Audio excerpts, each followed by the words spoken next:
आपको मंच पर आमंत्रित करती हूँ मिस्टर प्रदीप किमती। जोरदार तालियों के साथ स्वागत, क्योंकि ये वो लोग हैं जो कि लगातार मध्य प्रदेश के बढ़ते कदम में कदम मिलाकर आगे चल रहे हैं। लगातार बुलंदियों पर पहुंचे प्रदेश, ये इनकी चाहत है। तो इनसे हम इनके सफ़र के बारे में जानेंगे, लेकिन उससे पहले एक और बेहद ही खास मेहमान mister Pradeep Kanediwal, chairman business and social worker, उनके बारे में आपको बताते हैं। देखिए, प्रदीप कनेडीवाल भारत और बाहर भी अपने रोजगार को बढ़ाया है। कोरोना के काल में जब चुनौतियां कई सारी थी और इसमें मदद का हाथ उन्होंने बढ़ाया, ऑक्सीजन बैंक खोला, महिला सशक्तिकरण को लेकर लगातार वो आगे बढ़ रहे हैं, महिलाओं के लिए लगातार काम कर रहे हैं। उनके बारे में हम जानेंगे, उनको बुलाएंगे, लेकिन उससे पहले खास प्रेजेंटेशन के जरिए कुछ और बड़ी बातें उनके बारे में आपको बता देते हैं। व्यवसाय और समाज सेवा के क्षेत्र में राष्ट्रीय और अंतर्राष्ट्रीय स्तर पर मध्य प्रदेश का नाम रोशन करने वाले प्रदीप कनेडीवाल ने व्यवसाय के क्षेत्र में नए कीर्तिमान स्थापित किए हैं, जिसके जरिए आज ये कई जरूरतमंदों को प्रत्यक्ष और अप्रत्यक्ष रूप से रोजगार प्रदान कर रहे हैं। इसके अलावा इन्होंने दक्षिण अफ्रीका के 4 देशों में टेक्सटाइल उद्योग, खाद्य तेल उद्योग और फेरो अलायंस उद्योग की स्थापना कर अंतर्राष्ट्रीय बाजार में भी मालवा की पकड़ मजबूत की है। बच्चों को शिक्षा प्रदान करना हो या कोरोना काल में जरूरतमंदों की मदद करना हो, हर जगह इन्होंने समाज सेवा की मिसाल कायम की है, जिसकी सराहना आज पूरा प्रदेश कर रहा है। तो जोरदार तालियों के साथ स्वागत मिस्टर प्रदीप कनेडीवाल का। मैं आपको मंच पर आमंत्रित करती हूँ। देखिए, किस तरीके से सोशल वर्कर के तौर पर लगातार समाज में उत्कृष्ट कार्य कर रहे हैं, लगातार समाज की बेहतरी के लिए कार्य कर रहे हैं। उनकी इस सफ़र के बारे में हम और बातें जानेंगे, लेकिन सबसे पहले मैं स्वागत के लिए आमंत्रित करना चाहूँगी जी मध्य प्रदेश छत्तीसगढ़ के assistant manager sales Atul Verma ji को। आप प्लीज़ मंच पर आएँ और दोनों खास मेहमानों का स्वागत करें, क्योंकि बहुत खास ये लम्हा है और ये वो शख्सियतें हैं जिन्होंने लगातार प्रदेश की बेहतरी के लिए, मंदसौर की बेहतरी के लिए कदम उठाया है। लेकिन आसान ये सफ़र नहीं रहता। इस सफ़र में कितनी चुनौतियां आई, कितने चैलेंजेस आए, खास तौर पर कोरोना के काल में जब लोगों के सामने कई सारे सवाल थे, कई सारी आशंकाएं, कई सारी शंकाएं, उनको दूर करने के लिए क्या कुछ कदम उठाया गया, वो हम जानने की कोशिश अपने दोनों खास मेहमानों से करेंगे। ये दोनों खास ऐसे शख्सियत जो कि लगातार बेहतरी के लिए कार्य कर रहे हैं, लगातार प्रदेश की बेहतरी के लिए, समाज की बेहतरी के लिए, महिला सशक्तिकरण के लिए कार्य कर रहे हैं। तो हम इनसे इनके सफ़र को जानने की कोशिश करेंगे। Divyansh, over to you. शुक्रिया प्रिया, और मैं चाहूँगा कि आप भी मेरे साथ जुड़ें। 2 मेहमान हैं, 2 साथी हम रहेंगे, तो सवाल जवाब और अच्छे होंगे, बेहतर तरीके से होंगे। आप दोनों ही प्रदीप जी हैं, ये भी अपने आप में एक अजबी सहयोग है। तो प्रदीप जी, पैन TMT बड़ा लंबा सफ़र रहा है। जब मैं पढ़ रहा था आपके बारे में तो मुझे 1980 में जाना पड़ा, जब मैं पैदा भी नहीं हुआ था। टर्नओवर था कितना? 50 लाख का। उस वक्त के लिहाज से बहुत कम नहीं था, अच्छा खासा था। लेकिन आज के परिवेश में जब उस टर्नओवर को हमने कैलकुलेट किया, देखा, परखा, पढ़ा, तो आंकड़ा आया 700 करोड़ का। आसान तो नहीं रहा होगा सफ़र। क्या क्या मुश्किलें आई, कैसे जूझे, लड़े और यहाँ तक पहुँच गए? मुश्किलें तो आती रहती है। यदि आप आगे बढ़ने की इच्छा रखते हैं तो मुश्किलें चलती रहेगी। मुश्किलें कभी भी ख़त्म नहीं होती है, एक निरंतर प्रक्रिया है जिसमें मुश्किलें चलती रहेगी। उसके बावजूद आप कोशिश करते हैं तो आपको अब मौका मिलता है, आगे बढ़ने के चांस मिलते हैं। उसी लाइन पे आगे चलते रहे और तकलीफें अपनी जगह रही, काम अपनी जगह रहा, वो करते रहे और जितनी हम लोगों की ताकत थी, जितनी हम लोगों की कैपेसिटी थी, उसके हिसाब से हम लोग अपना काम आगे बढ़ाते गए। ये बहुत अच्छी बात आपने कही कि मुश्किलें तो आती रहती हैं, लेकिन जो आगे बढ़ते रहे और जो सदैव चलते रहे, इसी का नाम ज़िंदगी है। प्रदीप जी, मैं आपसे समझना चाहूँगी, आपका भी बहुत शानदार सफ़र, आसान तो नहीं रहा होगा आपके लिए भी? सफ़र तो सभी का मुश्किल होता है, चाहे वो इंडस्ट्रियलिस्ट हो, चाहे कोई भी डायरेक्शन में हो। हर असफलता से आपको कुछ सीखने को मिलता है। आपको ये तय करना पड़ता है कि कहाँ मेरे में कमी रह गई जिससे मैं असफल हुआ हूँ, जहाँ मुझे इस तकलीफ़ को कैसे दूर करना है। और उसी दौर में आप अपने आप को एजुकेट करते रहते हैं, अपने आप को सिखाते रहते हैं और आगे बढ़े।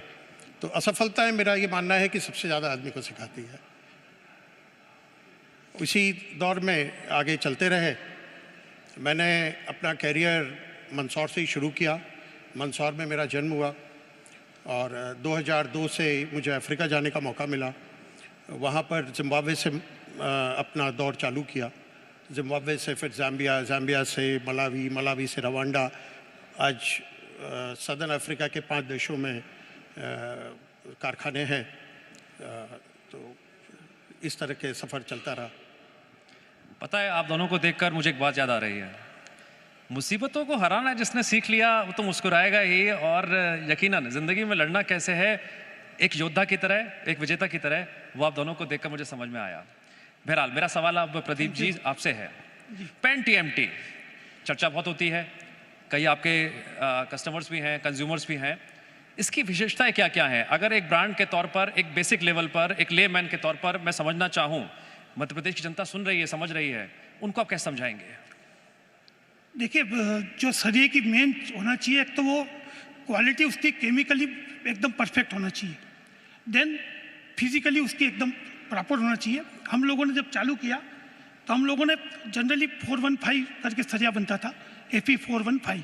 हम उसके बाद चालू हुआ FE 500 500। हम लोगों ने चालू किया 550 FE 550। तो ये एक थोड़ी सुपीरियर क्वालिटी थी, वहीं से हम लोगों ने चालू किया।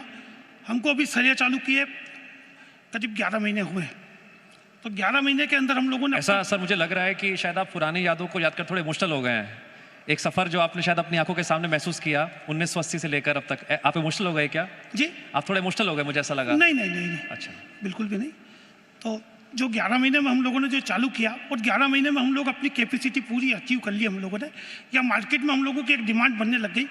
यदि समझो आप कहीं पास में माल जाता है, सपोज नीमच जाता है, तो नीमच के पास वाला, निम्बाड़ा वाला है, चित्तौड़ वाला ये बोलता है कि हमको पेन TMT चाहिए, तो हम ऐसा मानते हैं कि हम लोगों की क्वालिटी बहुत अच्छी है, हम लोग पूरी परफेक्ट क्वालिटी बना रहे हैं और कोई क्वालिटी में हम लोग कॉम्प्रोमाइज़ नहीं करते। हम लोगों के साथ ये है कि हम लोग एक तो अपना ओन बिलेट है, मार्केट से कहीं से परचेस नहीं करते, तो उस जगह जाके क्वालिटी अच्छी बनती है, इसलिए डिमांड अच्छी आती है माल की। ये बहुत ज़्यादा ज़रूरी है, क्वालिटी अच्छी होगी तो डिमांड भी ज़्यादा होगा। हाँ, एक चीज़ प्रदीप जी मैं आपसे समझना चाहूँगी, क्योंकि अभी आपने अपने सफ़र का जिक्र किया, लेकिन मंदसौर, और क्योंकि आपने अपने अनुभवों के ज़रिए बताया कि आपने क्या कुछ देखा है, लेकिन जब हम मंदसौर की बात करते हैं तो आपके इस सफ़र में कितना बदलाव आपने मंदसौर को देखा? विधायक जी यहीं पर मौजूद हैं, उन्होंने कहा कि बहुत परिवर्तन आया है, आपने तमाम चीज़ों को देखा है, व्यवस्थाएँ कितनी बदली हैं मंदसौर की? मेरी पैदाइश तो मंदसौर में ही हुई, लेकिन एजुकेशन के लिए मैं बाहर चला गया था। 1982 से मैं वापस से मंदसौर में रहा और उस दौर में कई वर्ष मुझे मंदसौर में रहने का मौका भी मिला। उस समय का मंदसौर और आज का मंदसौर हर तरीके से काफ़ी बदला हुआ है। मंदसौर का एक्सपेंशन हुआ है, एग्रीकल्चर सेक्टर का मेन हब है मंदसौर, वहाँ पे भी बहुत बड़ा एक्सपेंशन हुआ है, जहाँ पे हम आज हर्बल्स को उगा रहे हैं। लहसुन के रूप में मंदसौर बहुत बड़ी जगह बन गई है, संतरा मंदसौर में बहुत बड़ा हो गया है। शहर में हम विकास देखते हैं, मंदसौर में अच्छे स्कूल्स, अच्छे कॉलेजेस जो उस समय नहीं थे बिल्कुल भी, वो बने हैं।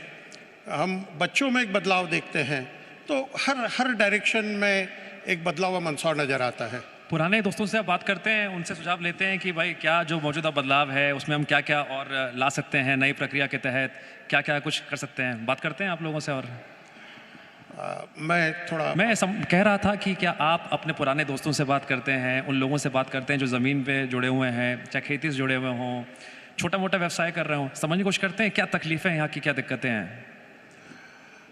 देखिए, चूँकि मेरा बाहर रहना बहुत होता है, तो मंदसौर के लोगों से संपर्क बहुत ज़्यादा नहीं है, पर जितना मैं समझ पाता हूँ, समस्या तो जिस भी फील्ड में आदमी काम करता है उस फील्ड में उसको आती है, और आदमी अपने हिसाब से, हर व्यक्ति अपने हिसाब से उन समस्याओं को से पार पाना की कोशिश करता है।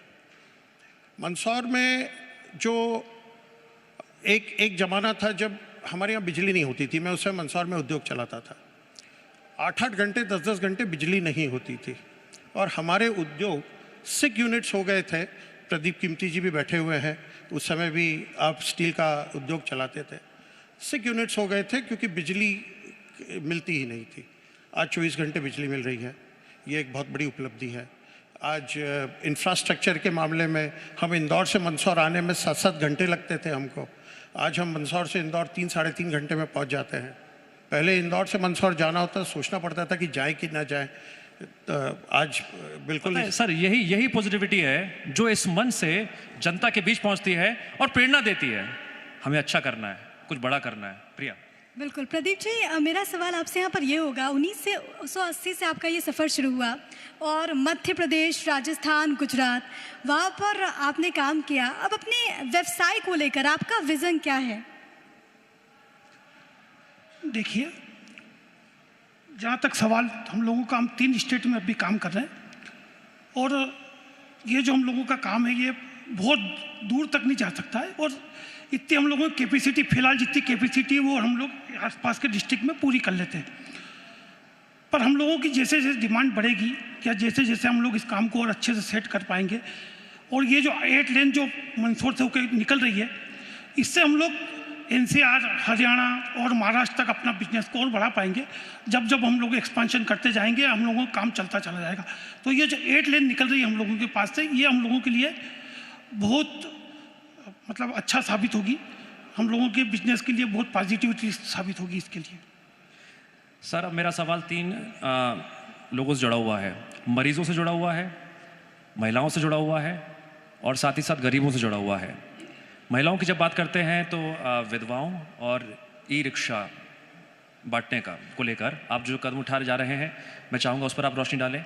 साथ ही साथ कोरोना काल के दौरान जिस तरह से आपने ऑक्सीजन सिलेंडर बैंक खोले थे, ऑक्सीजन सिलेंडर बंटवाए थे, वो अपने आप में बहुत खास पल रहा होगा आपके लिए, यादगार पल रहा होगा, इमोशनल पल रहा होगा। मैं चाहूँगा उन यादों को साझा करते हुए आज के मौके पर आप बताएं आगे क्या करेंगे आप। जब कोरोना की सेकेंड वेव आई, मैं उस समय मंदसौर में ही था। मेरे पिताजी की उम्र चूँकि 82 वर्ष है, मेरी माता जी की उम्र 78 वर्ष है और समय इतना ख़राब था कि मुझे लगा मुझे इस समय उनके साथ रहना है। इंदौर में सेकेंड वेव पहले आ चुकी थी और मंदसौर में कुछ दिन के बाद आई। इंदौर में हमने एक्सपीरियंस किया कि सबसे ज़्यादा जो सेकेंड वेव में कमी है वो ऑक्सीजन की प्रॉब्लम आ रही है मरीजों को और ऑक्सीजन की रिक्वायरमेंट बहुत ज़्यादा है। जब मैंने वो महसूस किया तो मैंने तुरंत एक अपने सहयोगी हैं मनीष चौधरी, उनको कहा कि मनीष जी आप दवाई का व्यापार करते हैं, मुझे 50 ऑक्सीजन कॉन्सेंट्रेटर लेके आइए मंदसौर में। मुझे मालूम है कि सेकेंड वेव में ऑक्सीजन की बेहद कमी हो रही है। चूँकि यहाँ पे इतना नॉलेज नहीं था, बोले भैया 50 कॉन्सेंट्रेटर काम ही नहीं आएंगे, बेकार हो जाएंगे, क्यों मंगा रहे हैं आप? मैंने कहा आप मंगाइए तो सही। विधायक जी भी थे, कलेक्टर साहब भी थे, हम लोगों ने पहले के 10 कॉन्सेंट्रेटर मंगाए। तब शायद लोगों को, मंदसौर के कई लोगों को ये भी नहीं मालूम था कि ऑक्सीजन कॉन्सेंट्रेटर और ऑक्सीजन हमें नेचुरली इतनी आसानी से मिलता है कि उसकी कीमत भी हमें नहीं मालूम थी। जब आए तब तक सेकेंड वेव आ गई थी, तो वो 50 कॉन्सेंट्रेटर बहुत काम में आने लगे। धीरे धीरे और कॉन्सेंट्रेटर की ज़रूरत पड़ी, तो मेरे जो भी संपर्क है विदेशों में, तो मैंने दुबई से, चाइना से, मलेशिया से, सभी दूर से ऑक्सीजन कॉन्सेंट्रेटर इंपोर्ट किया। इंपोर्ट करके मैं 235 ऑक्सीजन कॉन्सेंट्रेटर ला सका। कई लोगों ने कहा कि सब क्या करेंगे आप, इतने कॉन्सेंट्रेटर ला रहे हैं, काम क्या आएंगे, ये वेव तो ख़त्म हो जाएगी। मैंने कहा ये सारे कॉन्सेंट्रेटर मिलकर के अगर एक आदमी की जान बचा पाए तो वो मेरे लिए बहुत है। मैं अपने आप को धन्य मानूंगा कि मेरा लाई हुई चीज़ किसी के काम आई, कई लोगों के काम में आए और मंदसौर में एक माहौल क्रिएट हुआ। मैं ये नहीं कहता ऑक्सीजन की कमी नहीं थी, पर मंदसौर में सभी लोगों ने मिलजुल कर काम किया और उससे हम काफ़ी बेहतर स्थिति में थे। हमारे पास रतलाम से, नीमच से, प्रतापगढ़ से, इंदौर तक से मरीज आकर के मंदसौर में हॉस्पिटलाइज हुए क्योंकि यहाँ पर ऑक्सीजन थे, बेड्स थे। तो वो तो था एक दौर जब कोरोना काल की सेकेंड वेव थी, बड़ी भयावह स्थिति थी और उस समय हम लोग कुछ कर पाए। मुझे लगता है यहाँ पर ज़ोरदार तालियां आपके लिए ज़रूर होनी चाहिए, क्योंकि उस वक्त बहुत मुश्किलों भरे हालात थे, लेकिन आपने काम किया और जिस तरीके से आपने ज़िंदगी बचाई उसके लिए साधुवाद है। लेकिन प्रदीप किमती जी, क्योंकि हम कोरोना की बात कर रहे हैं, कोरोना की चुनौतियों की बात कर रहे हैं, जब कोरोना ने दस्तक दी हम सब कुछ समझ नहीं पा रहे थे, सभी पूरी दुनिया घर में कैद हो गई थी, हर एक सेक्टर्स पर इसका असर पड़ा। आपके सेक्टर पर आपका अनुभव किस तरीके का रहा, खास तौर पर जो लोग आपसे जुड़े हुए हैं, जो एम्प्लॉयज़ हैं, उन पर किस तरीके की दिक्कतें आ गई और आपने कैसे चुनौतियों को पार किया? कोरोना में पहले तो ये हुआ कि जो हम लोगों के पास जितने ऑक्सीजन सिलेंडर थे वो सब हमने कलेक्टर के आदेशानुसार या उनकी रिक्वेस्ट के ऊपर सब हमने उनको दे दिए। तो करीब हम लोगों के पास सिलेंडर बिल्कुल भी नहीं बचे थे। फिर हम लोगों के पास कुछ जंबो सिलेंडर थे, तो हमने कहा आप जंबो सिलेंडर भी आप ले लीजिए। अब लेने में आपको यही दिक्कत आएगी कि इसको लोडिंग अनलोडिंग बहुत डिफिकल्ट होगा, तो अगर यदि आपके पास लोडिंग अनलोडिंग की अरेंजमेंट कुछ है तो आप ले लीजिए।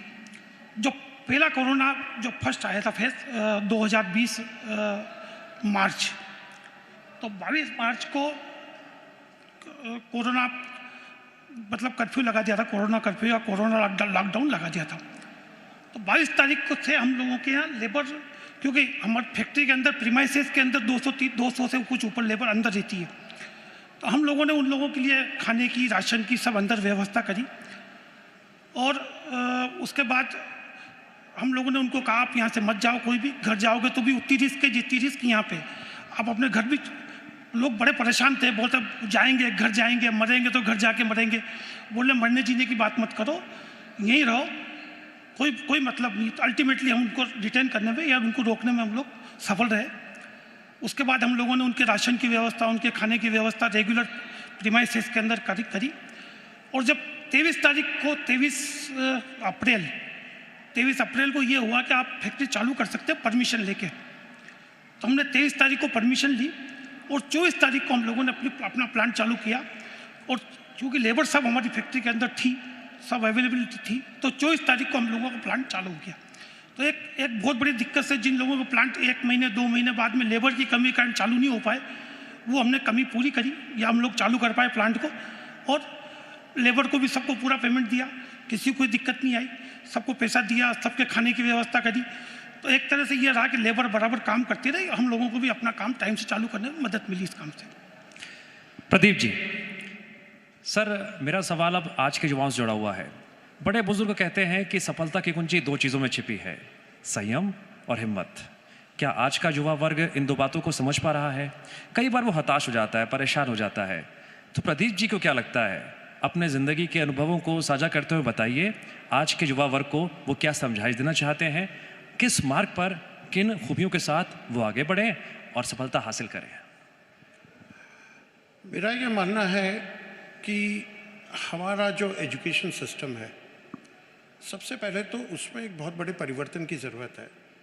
जहाँ पर उस युवा को जब वो स्कूल से निकल के कॉलेज में जा रहा है, तभी से उसे अपना मन बनाना शुरू करना चाहिए कि मेरा टारगेट क्या है, मैं चाहता क्या हूँ, मैं जीवन में क्या करना चाहता हूँ। उसको फिर उस हिसाब से उसकी पढ़ाई करनी चाहिए या उस डायरेक्शन में अपने आप को सीखना चाहिए कि मैं इस डायरेक्शन में जाना चाहता हूँ। वो जो डायरेक्शन है उसको ठीक से स्टडी करे और उसमें आगे बढ़े। जब वो आगे बढ़ेगा, सफलताएं असफलताएं दोनों मिलेगी। असफल होने पे निराश न हो, सीखे कि मैंने क्या गलत किया जिससे मैं असफल हुआ, क्या मैं ठीक करूं जिससे मैं सफल हो सकता हूं, और दुगने जोश के साथ अपने काम में वापस लगे। मेरे ख्याल से सफलता मिलेगी, निश्चित मिलेगी। बिल्कुल, सफलता और असफलता एक ही सिक्के के 2 पहलू हैं। प्रदीप गनेड़ीवाल जी, मेरा एक और सवाल होगा आपसे, क्योंकि हमने जो हालात देखे, बहुत सारी चीज़ें हम सीख रहे हैं, लेकिन इस बीच एक मंत्र दिया देश के प्रधानमंत्री ने आत्मनिर्भर भारत का। मुख्यमंत्री शिवराज सिंह चौहान आत्मनिर्भर मध्य प्रदेश की बात करते हैं, क्योंकि आप समाज सेवा कर रहे हैं, महिलाओं के लिए आप लगातार कदम उठा रहे हैं।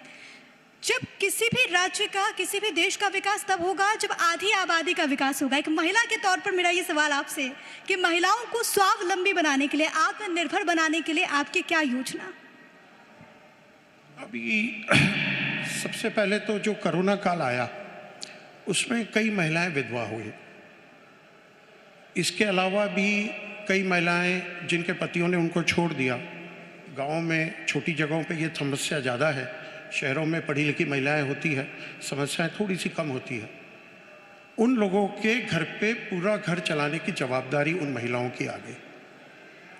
तो हमने हमारे ट्रस्ट के माध्यम से 50 ई रिक्शा ऐसी महिलाओं को हम दे रहे हैं जो जिनके घर चलाने की जवाबदारी उन महिला की है। यह रिक्शा ट्रस्ट की तरफ से फ्री उनको दिया जाएगा, उनको उसको ट्रेनिंग दी जाएगी और हम एक माहौल क्रिएट करेंगे मंदसौर में कि इन महिलाओं को ये रिक्शा चलाने से ये अपने आप को प्राउड महसूस कर रही हैं, आप भी इन रिक्शा में बैठिए। और इस तरीके से हम उन महिलाओं की मदद करने की कोशिश करेंगे। तो पहला कार्यक्रम तो विधवा महिलाओं के लिए, परित्याग्य महिलाओं के लिए, या जिन महिलाओं के ऊपर घर चलाने की जवाबदारी है उनको हम ई रिक्शा दे रहे हैं। इसके अलावा 1000 महिलाओं को, गरीब वर्ग की महिलाओं को एक कार्यक्रम में जोड़ने की कोशिश कर रहे हैं जिसमें हम उनको सिलाई मशीन या पापड़ बड़ी की मशीनें देंगे। हम सेल्फ हेल्प ग्रुप बना रहे हैं। वो सेल्फ हेल्प ग्रुप उन महिलाओं को सिखाएंगे, उन महिलाओं के लिए काम भी लेकर के आएंगे। हाँ, हम अस्पतालों में जाएंगे, आप चद्दर तो बनाते हैं, आप खुलियाँ तो खरीदते हैं, आप क्यों ना ये काम इन महिलाओं को देते हैं। हम स्कूलों में जाएंगे, आप ड्रेसेस तो बनवाते हैं, आप यूनिफॉर्म्स तो बनवाते हैं, आप इन महिलाओं को रोज़गार दीजिए। तो उसका एक हम एनवायरनमेंट भी क्रिएट करेंगे कि न सिर्फ उनके पास मशीनें पहुंच जाए बट उनको उसके लिए काम भी मिले। ये कुछ अभी शुरुआत करी है और धीरे धीरे और क्या चीज़ें आती हैं उसको हम महिलाओं को स्वावलंबी बनाने के लिए काम करेंगे। ठीक है प्रदीप जी, मेरा अगला सवाल आपसे है। सर, जब हम सफलता की सीढ़ियाँ चढ़ते हैं उस दौरान आकांक्षाओं के बादलों में भी हम घिर जाते हैं, और आकांक्षाओं के बादल सही वक्त पर सही जगह पर बरसें तो उसका सकारात्मक प्रभाव होता है, ऐसा ना हो तो नकारात्मक भी होता है। तो ऐसे में भविष्य की नीतियाँ आपकी क्या हैं, और उन नीतियों में क्या आप ऐसा कोई बदलाव चाहते हैं? उम्मीद आप सिस्टम से रखते हैं जिससे आपके बिजनेस को, आपकी इंडस्ट्री को और फ़ायदा हो? उम्मीद सब जगह की जाती है, सिस्टम भी इम्प्रूव होना चाहिए, हम लोग भी अपने आप को इम्प्रूव करें।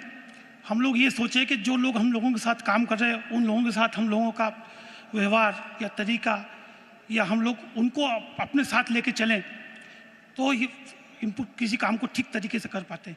और इस बात की हम लोग पूरी कोशिश करते हैं कि हम लोगों का काम करने वाले आदमी, उनकी कोई भी तकलीफ हो वो हम लोगों के साथ आए, बात करें, तो हम लोग उनकी तकलीफ दूर करने की कोशिश करते हैं, चाहे किसी भी तरह की तकलीफ हो उनकी। यदि हम लोग उनकी तकलीफ दूर करते हैं तो ही हम आगे बढ़ पाते हैं। रही बात सिस्टम की, तो सिस्टम तो धीरे धीरे इम्प्रूव हो रहा है और उसमें बहुत सारी कमियां हैं, पर वो धीरे धीरे और इम्प्रूव होगी ऐसी उम्मीद करते हैं।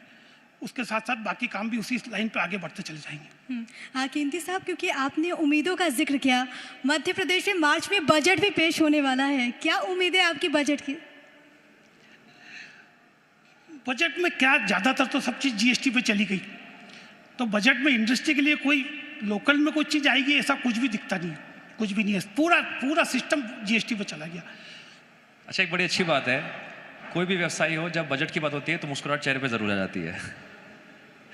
तो मेरा कुछ अलग मानना है इसमें। अच्छा, मेरा तो ये मानना है कि बजट 5 साल का एक रोड मैप होना चाहिए।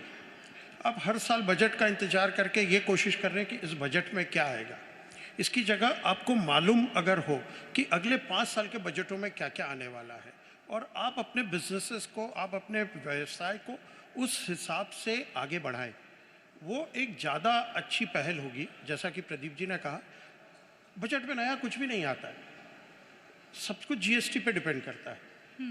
तो क्यों ना हम एक 5 साल का रोड मैप सोचे, 5 साल का रोड मैप क्रिएट करें, रादर हर साल हम एक बजट का इंतजार करें। देखिए विधायक जी भी यही है, मुझे लगेगा कि ये बात वो ज़रूर सीएम तक पहुंचाएंगे कि बजट को लेकर ये रोड मैप जो है 5 साल का वो सामने आए, ताकि जो व्यापारी वर्ग है, जो व्यवसाय कर रहे हैं, वो उसके अकॉर्डिंग प्लान कर सके। दिव्यांश। बिल्कुल सर, अब मेरा ये है कि सवाल आपसे कि एक सर्टिफिकेशन होता है किसी भी कंपनी को, हम ISO की बात करते हैं, ISO मार्क की बात करते हैं, आप प्लीज़ उन यंगस्टर्स को बताइए कि इस मार्क की ज़रूरत क्यों होती है? क्या ऐसे धंधा चल जाता है क्या बिना मार्क नहीं हो कोई फ़र्क नहीं पड़ता क्या? नहीं, डेफिनेटली बहुत फर्क पड़ता है। क्या ISI एक क्वालिटी होती है, एक स्टैंडर्ड होता है, जिस स्टैंडर्ड के ऊपर या जिस मानक के ऊपर आपको अपना मटेरियल बनाना होता है उससे नीचे में वो मटेरियल कहीं भी फेल हो जाता है तो बहुत दिक्कत होती है। और ISI के बिना कोई सरिया आपका गवर्नमेंट सप्लाई में या कहीं जाएगा ही नहीं। क्या बिना मार्क के कुछ लोग हैं जो सरिया बेच रहे हैं? वैसे तो मैंडेटरी है, ISI सरिया के अंदर मैंडेटरी है, पर कुछ लोग ऐसे भी हैं जो उसके बावजूद भी काम कर रहे हैं और बहुत अच्छे से काम कर रहे हैं। ऐसा नहीं है। सर यही मैं चाह रहा था कि जो युवा पीढ़ी इस व्यवसाय में आना चाहती है या आना चाह रही है, क्यों इस सर्टिफिकेट को वो हासिल करे? नहीं करेगी तो क्या दिक्कत आ सकती है? ज़्यादा पैसे के लालच में कुछ और गड़बड़ ना हो जाए। जहाँ तक सवाल ISI का है, बहुत सारे प्रोडक्ट में तो ISI मैंडेटरी है, पर जिन प्रोडक्ट में ISI मैंडेटरी नहीं है वहाँ पे लोग काम करते हैं इसके अंदर, और वो मटेरियल उसी लाइन पे मार्केट में बिकता है या उसी तरह काम चलता है। बट ISI होना ज़रूरी है। और जहाँ तक ISO का सवाल है, वो तो एक सिस्टम के लिए ISO होता है, वर्किंग सिस्टम के लिए ISO पूरा है। Sir where there is a will there is a way, आगे क्या रास्ता अब? आगे देखिए, अब मेरी और प्रदीप कीमती जी, मेरा ऐसा मानना है कि हम सबकी एक यंगर जनरेशन अब आ गई है। अच्छा, आप दोनों का नाम ही एक है या दोस्त भी बहुत अच्छे हैं आप लोग? दोनों मंदसौर के हैं, मिलते रहते हैं। तो बहुत सारा काम यंगर जनरेशन को समझाना, हमने जो कुछ सीखा है उसको उन्हें हैंडओवर करना ठीक से, और अब आगे हमारे साथ साथ वो भी कदम से कदम मिलाएं और जहाँ तक हम पहुँचे हैं उससे कहीं अधिक ऊंचाइयों पर व्यवसाय को, समाज सेवा को लेकर के जाएं। यही इस समय हम सब लोग की उम्मीद है। ठीक है।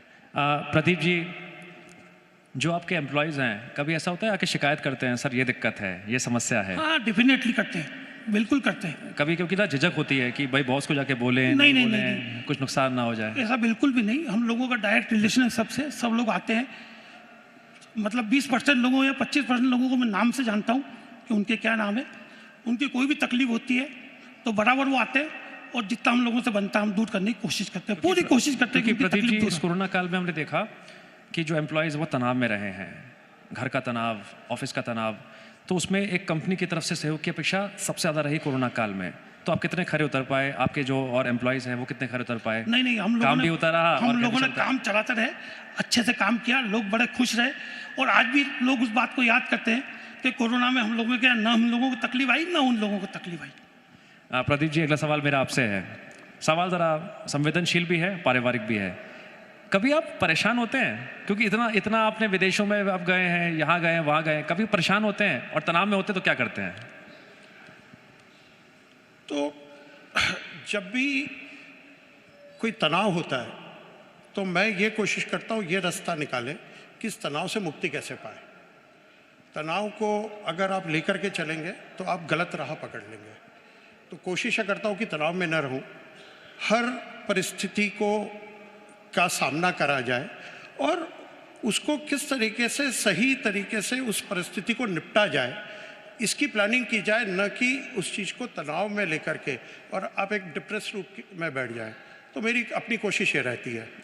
प्रदीप जी, बहुत दिलचस्प सेशन रहा ये, आपसे बात करके बहुत मजा आया। हम उम्मीद करते हैं कि आपकी बातें जिन लोगों तक पहुंची है उसका असर दूरगामी हो। बहुत बहुत शुक्रिया। Over to you Priya. Thank you, धन्यवाद। यही करूंगी कि ये बातें आम जनता तक पहुंचे। आप दोनों से अनुरोध कि कृपया आप दोनों मंच पर ही रहें। स्मृति चिन्ह भेंट करने के लिए मैं बुलाना चाहूंगी जी मध्य प्रदेश छत्तीसगढ़ के assistant manager sales Atul Verma ji को, प्रमोद अग्रवाल जी को। कृपया आप दोनों मंच पर आएँ और दोनों खास मेहमानों को स्मृति चिन्ह भेंट करें, क्योंकि देखिए ये दोनों ऐसी शख्सियत जिन्होंने पीढ़ियों को बदलते हुए देखा, लेकिन अपने उस सफ़र में ये तमाम चुनौतियों को लेकर आगे बढ़ते रहे, उसको पार पाते रहे।